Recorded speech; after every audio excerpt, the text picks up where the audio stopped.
welcome to Above Replacement Radio. I am your host, Chris Gianta. You know what Christy Mathewson wasn't worried about? SIERA. When you're thinking about Pedro Ciriaco, I mean, the only one that can compete is maybe Hannes Wagner's 1908 season. Over there on the other side of the screen is Daniel Kern. Like, if we just clip together every time we've talked about him on other people's profiles, we've done a Mickey Cochran episode. I can't get past Rabbit Marinville. It's not necessarily Hall of Fame. It's not necessarily above average, but we can guarantee you we are better than just the standard replacement level college sophomore. And welcome to Above Replacement Radio, where we're talking baseball. Still kind of whenever. I am your host, Chris Gianta. Over there on the other side of the screen is Daniel Kern. How you doing, Daniel? Chris, I am extremely jealous of you because you have experienced pandemic baseball. I have not yet, and I want to know what that experience is like. Yeah, so we're college students. We usually live on campus, but it's a holiday weekend, so I came back to my home in Connecticut on Thursday, and a few hours after I got back, the Red Sox game was supposed to be on Thursday afternoon, and that got postponed to Friday. And my dad comes down and he's like, well, I think I'm available tomorrow. I was not available today. And yeah, he buys the tickets for opening day 2021. And yeah, very interesting experience because first of all, I had never been to an opening day, and second of all, no one had gone to Fenway since before the pandemic. I was at the last game at Fenway before that fans were allowed in. Yeah, you were at the last one, and I was at the first one since the start of it, and there were only about 4,500 people there. I think it was like 12% capacity, and yeah, I mean the obviously, as you can imagine, just no lines anywhere pretty much. When we went into the ballpark, they had us fill out a health screening on the MLB ballpark app. So we had to download that, and it was just basically the questions you get before a test, like, have you tested positive in the last 90 days? Have you experienced any symptoms? Have you been in close contact with anyone who's tested positive in the past 14 days? And obviously the answer was no to all that. So you went on through, and that was that. And yeah, and exiting out of the game was extremely, extremely easy. There were, I guess, patrol people, trying to see if everyone had their masks up, if they were not eating or drinking. So I saw a couple of those exchanges because, yeah, people let that down a bit liberally. So some people, that's one thing. Like, I don't want to test. I don't want to make the person who has to check all these things have to come over. So that's why I just leaved up the entire time. But yeah, that was kind of the pandemic baseball experience. Nothing too unusual that really surprised me. I was gonna say, you were traveling from Connecticut to Mass, so was there any sort of out of state traveling protocol that you had to do, or was it just you get there and they ask you the questions and you're good? No, I mean, if there was a traveling thing that had to happen, I don't think Connecticut would have been their concern, but they didn't ask anything about any of that and about travel. They just had the health screening filled out, just the regular standard questions before you get a test. Yeah. And yeah, no rapid tests at Fenway to get in. I think that's why they had lower capacity, because they weren't taking the major precautions. I'm surprised you didn't have to have a test beforehand. Well, I mean, I guess that's what the distancing is for. Yeah. and what the masks are for, just in case someone's positive. Because yeah, I mean, that would be a lot of precautions. But yeah, like I guess that's what the distancing is for. If they made tests mandatory, they'd probably be able to fit more people into the stadium. For sure. But yeah, that was pandemic baseball. I got a couple TV appearances. My dad did not cheap out on opening day 2021. He gave us some great seats behind the Red Sox dugout. If you follow me on Twitter, you see I had a bit of a stare down with Nathan Eovaldi.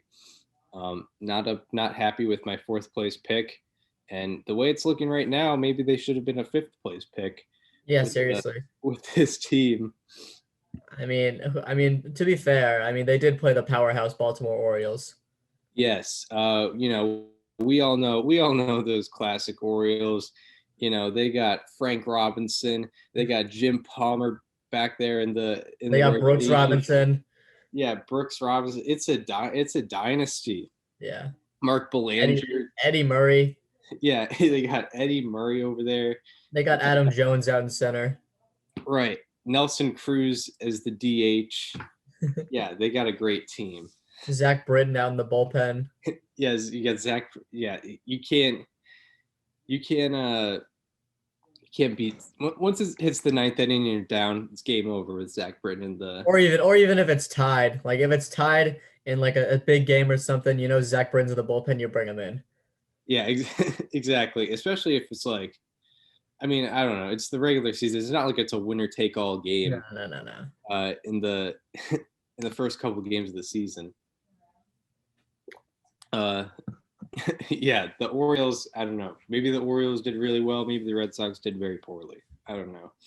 We'll see how it all pans out. But yeah, pandemic baseball. Yeah, a lot of stadiums had their first, or yeah, all the stadiums except for Texas. Yeah. Well, I guess not all the stadiums, just because not all of them are home. So like some stadiums are still waiting for their first fans to come back. Yeah, today, as of the recording, today we see a full crowd. Oh God, yeah. Because Texas has 100% capacity. I'm gonna be putting on the game exclusively for that reason, just to see how that looks. It's the dead rivalry of Blue Jays Rangers too. Oh right, yeah. Yeah. Speaking of mid 2010s ongoings with the Zach Britton theme, but yeah, I guess the next news of the day. I don't know when did this happen? This happened like it was at the 11th hour. It was the day before opening day. Yeah, day before opening day. Francisco Lindor gets a 10-year, $341 million contract. It's going to take him through his age 36 season, and he's going to be a Met, pretty much for life. For most of the rest of his career, for the price of $341 million. What are your takeaways from this deal? Well, I think the general consensus was that he probably didn't deserve that much money. And I'm not necessarily going to disagree with that from a statistical angle, but when you have Steve Cohen as your owner, the richest owner in baseball by an absolute landslide, 341 is kind of like, I think it's a happy medium for the two. I'm happy for Francisco Lindor because obviously he's such a likable player and he was never treated correctly in Cleveland, and I think that rubbed a lot of people the wrong way for that franchise.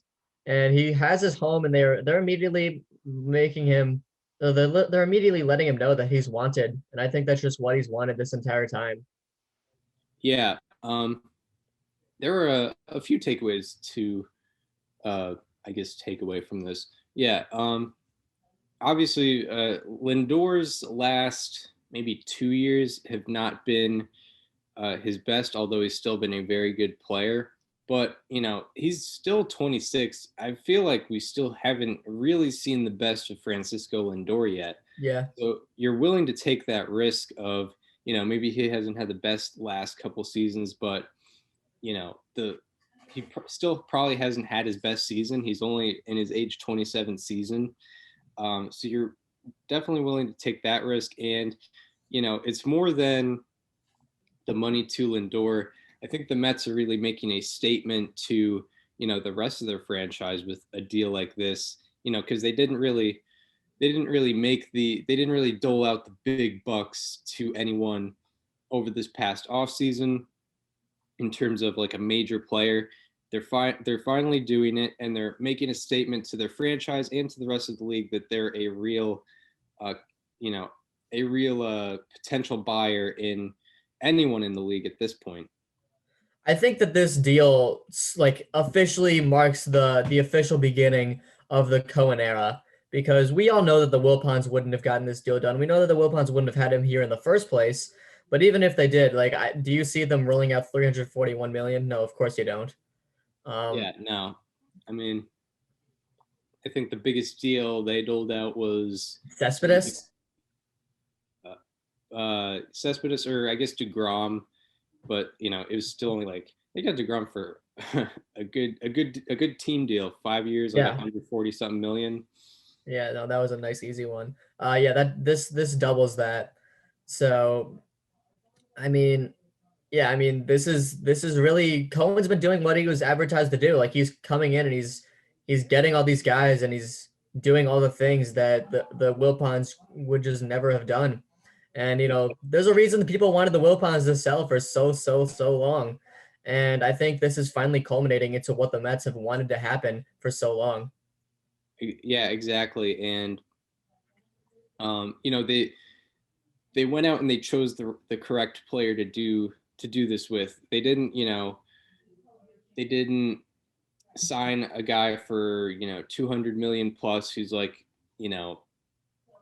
a first baseman in his 30s, which never really works out. Yeah. They chose a shortstop still in the prime of his career, a guy we probably still haven't seen the best of. There's, for reference, on Francisco Lindor, since the start of 2016, he ranked 6th in position player FWAR, and he's shown a lot so far. A little how about that on Francisco Lindor, just to show what he's been able to do early in his career, and just to show what's potentially coming with New York. His 3 seasons with 30 plus home runs, 40 plus doubles, and 15 plus stolen bases through his age 25 season remain the most through a player's age 25 season. How about that? So that's that's the type of player the Mets are keeping around for the next 10 years. And is it I forgot to see what the deal was. Does it start in 2021 or 2022? I think it starts in 22. Okay, so it's taking him through his age 37 season. Mm-hmm. Yeah, and I mean, yeah. Like you mentioned, this is the right kind of player to do it with, and I completely agree with that. But for a different reason, because we've obviously seen many players go through declines after getting an extension and just aging, like players do. And Francisco Lindor is obviously not going to be this type of player for the next 11 years, but the way he plays and the way that he, polices himself on the field, like, it's very reasonable to believe that he won't have that steep of a decline, and he could still be putting up like low 700s OPSs by his age 37 season with like pretty decent defense as well. Yeah. Like Francisco Lindor will be serviceable through this whole contract, and he's obviously going to be great for the first half. And if he can remain serviceable for the second half, this is a really good deal for the Mets. Yeah, exactly. That's a good point, because like he's obviously an athlete, and even when he's not doing great with the bat, he's still a very good base runner. He's still an elite defender. He's won 2 Gold Gloves. He's usually near the top of those outs above average leaderboards. He's very good. Any more thoughts on the Francisco Lindor deal? That's kind of it for me. Yeah, I think we covered it all. Unfortunately, though, we have not seen Francisco Lindor play a regular season game with the Mets because their series was canceled this past weekend. The Nationals had a bit of an outbreak. Then they had like 3 or 4 different players test positive. Yeah. Yeah, I think it was initially 3, and I think a 4th one tested positive, and that made like the whole series get canceled. Yeah. So I mean, just to recap, the series got canceled for the weekend. The Mets play their first game of the season tonight against Philadelphia. The Nationals are supposed to play the Braves tonight. They're gonna hold off and aim to play on Tuesday. Yeah, It's the same. We've been robbed of Juan Soto and Trey Turner and all these guys. yeah, we've been robbed of a lot of things. For a few opening days now, we've had the ability to watch DeGrom versus Scherzer. We were not able to see that. Or DeGrom versus Soto. That's a fun matchup to watch. Francisco Lindor's Mets debut. We've been robbed of that. A lot of things, you want to see in that Mets Nats series, and unfortunately,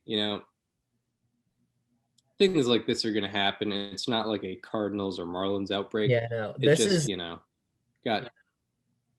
This is much more comforting this year. Like, there's so much more time to make up all these games. Like, I don't know, are 7 inning doubleheaders still a thing? I know they discussed it. I don't think they are. Yeah, I mean, they might if they. It might be like last year, where if enough games get canceled, they just pulled the trigger on it.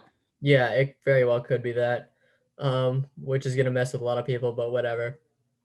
There's obviously 6 months to make up these 3 games against the Nats, and I feel like, I mean, I don't think there's going to be a Cardinals Marlins situation this year where a team has to miss like 2 weeks worth of games and make up 2 weeks worth of games in a month and a half. Yeah, yeah, it doesn't really seem that way, especially since a lot of people, the situation seems a bit better. A lot more people are vaccinated, but I don't know. Though there was like an 85 threshold where teams had to get like 85% of their players vaccinated or something to be able to play. Obviously MLB can't exactly force vaccines. Like, it's all in the will of the players, and some players have. I'm sure there are some players that won't do it, I don't know if you saw the whole Eric Sogard thing, but like his wife like went off on social media about like how like she's not allowed to see him because he refuses to get the vaccine or something like that. Oh, I did not see that. Yeah, hold on. Let me find this. Yeah, I did not see this. What team is he on now? Is he still on the Brewers? I don't know. Let's look at his baseball reference page. Eric Sogard. He's on the Cubs. He's on the Cubs now. Okay. I just remember when he was just whacking balls for the Blue Jays, having a career year. I need to find this post. Yeah, when he had an 840 OPS with the Blue Jays before getting traded to the Rays. He hit 300 for him. that was peak juice ball era in 2019. Yep. I am having trouble finding this. It's everywhere, but it was. I am not able to find. Oh, this might be it. Okay, yeah. No, that's not it. This is tough. When did this happen? Like a few days ago. 5 days ago, this went viral. Where like she was like, if you think it's about a virus, blah blah blah. Like, it's about this and that, these other conspiracy theory things. Basically, okay, I can't find it, but basically, just to sum it all up, Eric Sogard's wife is like upset that like if he doesn't get vaccinated, then like she's not allowed to see him off the field, and like he like she can't go in the hotel, and like she thinks it's like not about the virus and it's about these other, conspiracy things. Yeah, I guess they weren't allowed to see each other in the hotel like last season, right? They weren't. Yeah, so it's kind of regular protocol, I guess. And but another thing that like this isn't really being a lot of people weren't taking this into consideration, but a lot more players are probably immune that we don't know about. Like it was reported yesterday that Michael Conforto had COVID about 2 weeks before spring training. Obviously, that wasn't reported because it didn't need to be. But I mean, it makes you think how many players got it in the offseason that we don't know about that we don't need to worry about now because they've had it. yeah, that is a good point. I mean, you know, things like this pop up. A lot of people just randomly get it. You hear more and more about it. It's more and more common. So in the off season or before spring training, it was about 3.5 months for people to just go about. So yeah, it's very possible that a good amount of players got the virus uh, Yeah. before the season started. We don't need to worry about Justin Turner anymore. Yeah, I guess. Or I don't know. I feel like, or do the antibodies go away after 90 days? I think that's why they ask. It might, yeah. Yeah. I think, yeah, it's probably within 90 days. You probably could. But I mean, Michael Conforto's obviously had it in the last 90 days. So I think he's all set. We don't know. Obviously, we don't know. But there are probably a lot more players that have gotten it at a time where it didn't need to be reported. So we just didn't know. Yeah. So yeah. Yeah. Some of the league might not have to worry for the next few months. So anyway, Mets Nationals was taken away from us, and some offenses that just did not show up. Particularly good. Teams that were looked at that had good offenses. The Red Sox and the Atlanta Braves just could not get anything together. I guess the Braves were facing for the first two games Aaron Nola and Zach Wheeler, but the Red Sox, I guess Red Sox faced my guy to watch, John Means, who had a great last four starts. So it somewhat makes sense, but they only got 2 hits in the game, one of them being off of John Means. And yeah, and they still scored 2 runs off of Matt Harvey, or 2 runs in a game against Matt Harvey, and they scored 3 yesterday. Just not going well for either team. No, the Red Sox and Braves have the two worst offenses in the league. The Red Sox with a 23 weighted runs created plus and negative 0.7 F4. The Braves with 13 weighted runs created plus and negative 0.8 F4. Like they're almost down a full win on offense after 3 games. And the Braves have scored 3 runs in total. The Red Sox have scored 5. The teams have combined for 3 total home runs, with Pablo Sandoval being one, JD Martinez being one, and who homered for the Braves yesterday? They scored a run. Who was it? It wasn't any of like the. I want to say it was Darnell. It was Darnell. Yeah, that's who it was. I'm looking at the Red Sox. So I'm looking at the Savant page for Red Sox Orioles on Friday, because I mean, it just everything seemed like such weak contact. I was gonna say, I think the expected batting average for like most of the games combined was like 190 something. Yeah, the Red Sox expected batting average on Friday was 154. I'm looking to see how many were above, how many Red Sox hits or Red Sox batted balls had an expected batting average of 500 or above. 1, 2, 3. Okay, there were 3, and they got 2 hits. Yeah, they did not get a hit for 29 plate appearances. It was pretty rough. I mean, the Braves actually did get a bit unlucky. On opening day, they had an expected batting average of 276. The Phillies had a 227. So the Braves did get a bit unlucky, and they did have Let's see. Marcell Ozuna had a 630 expected batting average single. Freddie Freeman had a 960 expected batting average with a barrel that ended up being a flyout. So that's tough. Boy. Yeah. So the Braves, I mean, I think there's less concern for the Braves than there are in the Red Sox. Like the Yeah. Braves, I mean, definitely. I mean, obviously, there is reason to be concerned with the Braves. Like 3 runs in 3 games, no matter who you're facing, is problematic. But they did have a 147 expected batting average in the second game, and Yeah. in the third game yesterday. Yeah, Zach Wheeler, by the way, 7 innings, 1 hit, no walks, 10 strikeouts. The third game they had a 247. So, by the way, one thing I wanted to note, completely off topic, but I'm glad you mentioned that because there's been so much talk over the last few years about like how starting pitchers are not going as deep into games, and that's just been an increasingly uh, growing story every single year.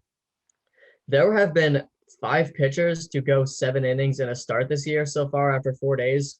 3 of those 5 were yesterday on Sunday. It was John Means, Zach Wheeler, and then yesterday Julio Teheran, Aaron Savali, and there was one more. Oh, it was Zach Eflin. 2 of them were on the Phillies. Oh, yeah, pretty interesting. There's also some more storylines, but the Red Sox not doing well offensively. I know it's only 3 games, but that's way more concerning than the Braves because the Red Sox don't. The They Red can't Sox faced win. Matt Harvey and Bruce Zimmerman. Yeah, there's that. Yeah, they faced Matt Harvey and Bruce Zimmerman, who I had never heard of Bruce Zimmerman before. Most people hadn't. Um, and the Red Sox aren't going to win the 2-1 ball game. They're just not going to be able to do that. They have, the Braves. When you have Max Fried, Mike Soroka, Charlie Morton, um, Ian Anderson. you're going to be able to win some of those games where you only score 2-3 runs. Red Sox, that's going to be a very rare sight with the rotation and especially bullpen that they have. So if their offense is going to continue like this for a little while, they're not going to do well whatsoever. The team relies completely on their offense. Yeah. Yesterday, the Braves had 3 batted balls with an expected batting average above 400, and all of them were outs. Oh boy. Yeah, so they are getting very unlucky. Yeah, maybe the Phillies defense is finally showing up. That's true. Yeah, I mean, it could just be getting hit right at. By the way, I'm not a fan of the new Savant layout. Like, I don't like that they add strikeouts to, like, if you're sorting exit velocity, they just mix like walks and strikeouts in there. Yeah, that's weird. Yeah, I like the old one. So far, I have liked it a lot better, the old one. But change is always. I'm sorting by distance right now in the Braves Phillies game yesterday. In the first 1, 2, 3, 4, 5, 6, 7, 8, I think 8 or 9 sequences that come up are strikeouts or walks. Yeah, I don't know. Yeah, they might have some work to do over it. Baseballsfont.com. A little weird. Yeah. So the Braves, I wouldn't worry so much about the Braves because they have looks like they've gotten a bit unlucky. They faced 2 fantastic pitchers, 2 of the best pitchers in the National League. And then, the third game, whatever, it'll happen. Yeah, the Red Sox though, not able to get anything going off of Matt Harvey or Bruce Zimmerman, and your pitching staff is not great. Looking at Garrett Richards yesterday, not the best, not the deepest of rotations or bullpens. You're going to need to get some runs going. Anything more on this epidemic of bad offense? So now we get into some players to highlight. It's only been 3 or 4 games for these teams, but we go over players to highlight, good players to highlight, players that have been doing extremely well and players that have been doing extremely bad, or teams in general who have been doing extremely bad. We can go player or team or segment of team. Like I did Orioles. I did the entire Orioles offense one time last year during the season. So I did like the Seattle pitching staff. Yep, exactly. That's what we do here. And the segment for the good good highlighted players and teams is called How About That? So we're gonna get into the into this episode's edition of that. Who are you highlighting for I how? have 2 players today. All right. Started out with multiple people because I hope you're a fan of small sample sizes, because that is what I am going off of. So with the first one, I decided I'd go with 2 players that were pretty much on nobody's radar that performed really well this weekend. The first one is the guy who's been the best reliever in the league in this short season so far, Julian Merriweather. He is a relief pitcher from the Toronto Blue Jays who has been killing it. He has faced 6 batters this season, all of which on the Yankees, obviously. He struck out Aaron Hicks. He struck out Giancarlo Stanton. He struck out Gleyber Torres in his first outing. And then in his second outing, he struck out Gleyber Torres again. He gave up a fly ball to Jay Bruce. And then he struck out Gary Sanchez on 3 pitches. This guy has been elite thus far. 2 innings pitched, 5 strikeouts, and a negative 1.53 FIP, which is hilarious. He leads the league. He leads relievers in FWAR right now with 0.3. So he's been pretty much the best reliever. But there is one particular thing that really caught my eye. So this guy, he made his debut last year, and he pitched 13 innings in 2020. And in those 13 innings, he had 3 fastballs that topped 99 miles an hour. This year, in just 2 innings pitched, he already has 7 pitches that have hit 99, with one of them hitting 100. So he's already shown a massive uptick in velocity. And by the way, he's in his age 29 season. So that's not exactly the time where you're expecting someone to go through that much of an uptick. And also one thing, he also went to Junipero Serra High School in California, which is the same high school as Barry Bonds. Nice. That's very interesting. Because also in a cold weather situation, you're not expecting exactly an uptick in velocity. And yeah, Nathan Eovaldi was topping out at like 98 on Friday because it was a little colder. Usually he's like 100, 101, but this guy's, his velocity is going up. So yes, Julian Merriweather, he's got to be on your radar right now. Yeah, it must have been a very good off-season adjustment happening over the winter. Exactly. Who's your second player to watch? My second player to watch, the Kansas City Royals were my sleeper team, and one thing I really liked about them is how deep their offense was, but I did not have Kyle Isbell on my radar, and I do now. He struggled in yesterday's game on Sunday. That's okay. He went 0 for 4 with 3 strikeouts, but he's still rocking a 923 OPS because of what he was able to do in the first 2 games. He became the first player in Kansas City Royals history with 2 hits and 1 RBI in each of his first 2 games. So that was really impressive from him. Also, I was looking at the projections, and Zips has him with a negative 0.3 FWAR, and he's already at 0.2. So he's been doing pretty well for himself so far. And I know it's a super small sample size, and this could very well end up backfiring, but I'm looking at Kyle Isbell right now. All right. So I guess I'll sort of double up on how about that's as well, because I don't have any slightly alarmings Really? today.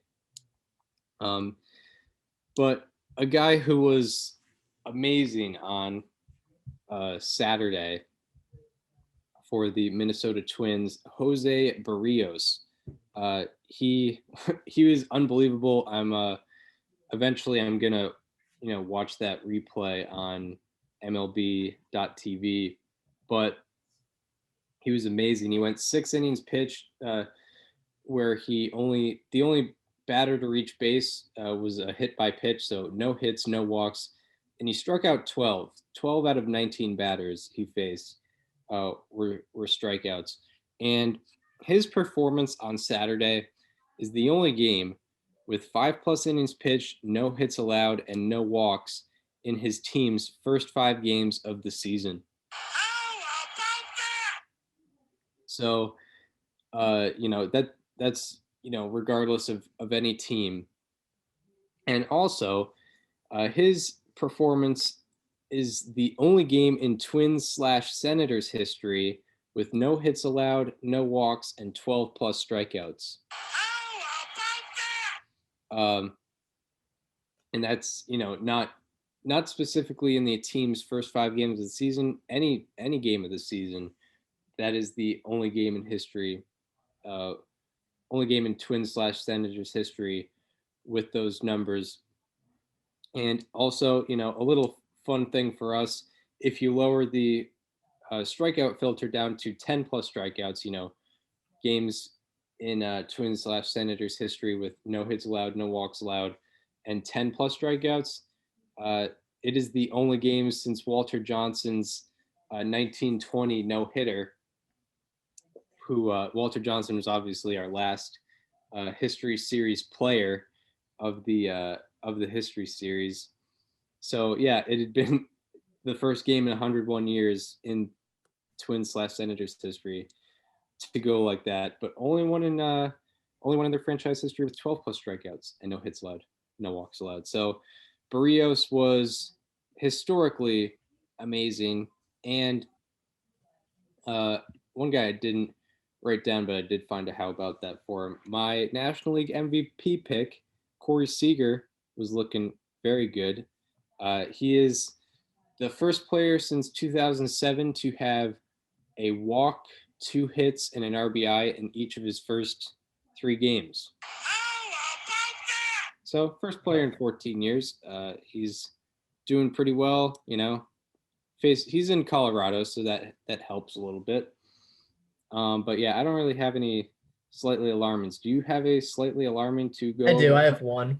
Or actually, before we exit, how about that? We should talk a little bit about Yermin Mercedes, because he was neither. Yeah. How about that? Yeah, I mean, he started out his season at 8 for 8, which is this is according to Sarah Langs.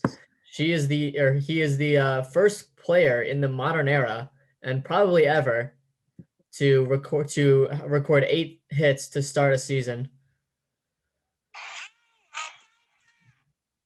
It's pretty incredible stuff from Yermin Mercedes. I was really hoping he would get a 4th hit in the second game of his season, because he would have become the first player in the modern era to have 4 hits in each of his first 2 games of a season. Yeah. And the first 3 games of his career. Right. Yeah, that would have been pretty amazing. But so he had 1 plate appearance in 2020, which did we really need that? That would have saved us so many cool statistics. Exactly. Yeah. Let me look at when did this at bat come? When did this happen? It is out of all the White Sox. Yeah, seriously. This guy. On August 2nd against the Royals, the White Sox won this game 9-2, and Yermin Mercedes. Was it really necessary? Okay, it was in the top of the 8th. The White Sox were leading 9-2. He comes in, gets a 6-pitch at bat against Glenn Sparkman, and then grounds out. And who did he pinch hit for? He pinch hit for Edwin Encarnacion. I mean, you really could have given Edwin one more at bat. Did you really need to put this guy in? Yeah. Was it all worth it in the end? No. Rick Renteria? Well, it doesn't affect him now. By the way, the White Sox bullpen, I don't have anything on them, but they're slightly alarming. Oh, yeah, for sure.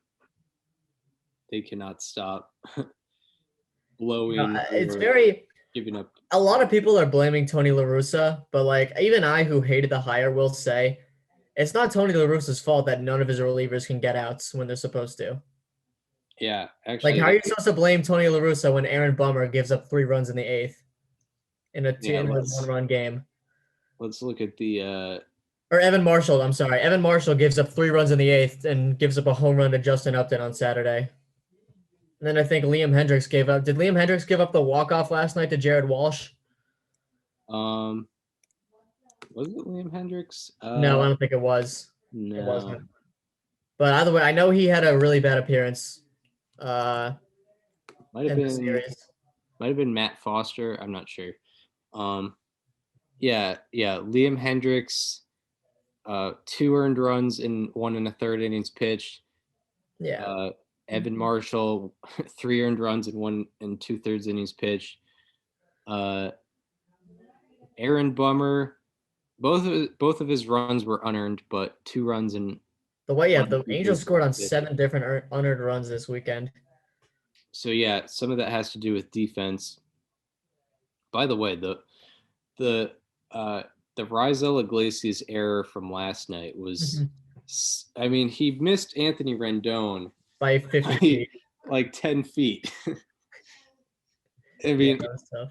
If the Angels lost off of that, that's a terrible way to lose. But it did set up for a fantastic walk-off. I remember Albert Pujols was in the lineup for the first 2 games, and everyone was questioning Joe Madden for putting him over Jared Walsh, which I was too. Jared Walsh goes out, hits 2 home runs on Sunday Night Baseball, and hits a triple the night before to set up for the Justin Upton go-ahead home run. So Jared Walsh should be in the everyday lineup for the Angels. By the way, Angels looking real good. Yeah, that's right. They are 3-1. They have a very good lineup. It all depends on what the starting pitching can do. If Shohei Ohtani can do that every day, that'd be awesome. Right. Yeah.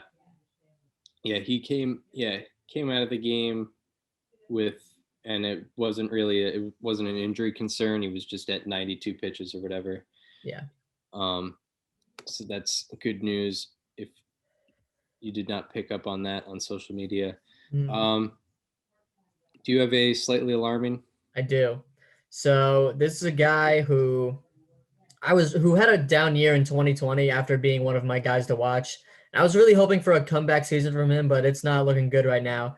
And that is Keston Hiura, who has been really, really struggling at the plate. He is 0 for 12, with his only on-base appearance being on a fielder's choice. So he has an 0.83 on-base percentage with a 83 OPS as well. And he also has a 50% strikeout rate. And not only that, he also had an error which cost his team a run on Sunday. Slightly alarming. Yeah, I'm gonna need to see more from Keston Hiura because I had the Brewers winning the division, and I had Keston Hiura as one of the reasons why. Yeah. Kind of disappointing last season, and it's continuing somewhat over. Brewers. Not to mention his Savant page is awful right now too. Yeah, Brewers won 2 out of 3. No, the Twins won 2 out of 3. Twins won 2 out of 3. They should have won all 3, but they gave up a 3-run lead in the 9th. Keston Hiura right now on Savant, 12th percentile exit velocity, 1st percent X WOBA, 1st percent expected batting average, 1st percent X slugging, 2 percentile K rate, 2th percentile whiff rate, 5 percentile outs above average. Oh man, his best ranking is 12th percentile exit velocity. Yeah, and that doesn't count strikeouts. So yeah, like his expected batting average is 103. That's an expected WOBA. His X WOBA is 103. His expected batting average is 040. Yeah, that's terrible. That's like what people were doing off of Devin Williams' changeup last season. Yeah. Like, imagine if you were facing that all season. That's what Keston Hiura has been doing so far. Exactly. Yeah. It's not great, but he might be the worst hitter in the league right now. We hope to see some improvements out of him. All right. Well, that does it for our highlighted players for the week. Now we're gonna preview the week ahead, see what's going on, look at the MLB app, see what we like. I know what I like. Yeah, I'm looking over here. There's specific maybe pitching matchups that I like to see, but actually not a lot of like competitive team versus competitive team. What specifically are you looking at? So the Angels, as I mentioned before, looked really good, and the Astros kind of established themselves as the measuring stick in the AL West by winning 4 straight against the Oakland A's in Oakland, scoring 8 runs in each of the 4 games at least. So I am looking at Angels Astros this week. I really do want to see if the Angels are for real, and I think that this series is going to send a large message to that. Tonight on Monday, we have Luis Garcia going for the Astros against Jose Quintana making his Angels debut. This is in Anaheim, by the way. And on Tuesday, we got Zach Greinke going against Griffin Canning, and then on Wednesday to finish the series off, the pitching matchup is do they not play on Wednesday? It's only a 2-game series. It looks like it's only a 2-game series. Oh, that's interesting. Usually They Wednesday. they kind of get weird in the first couple weeks of the season with stuff Yeah. like that. So okay, it's only a 2-game series, but regardless, I think this is gonna say a lot about the Angels how they play these next 2 games.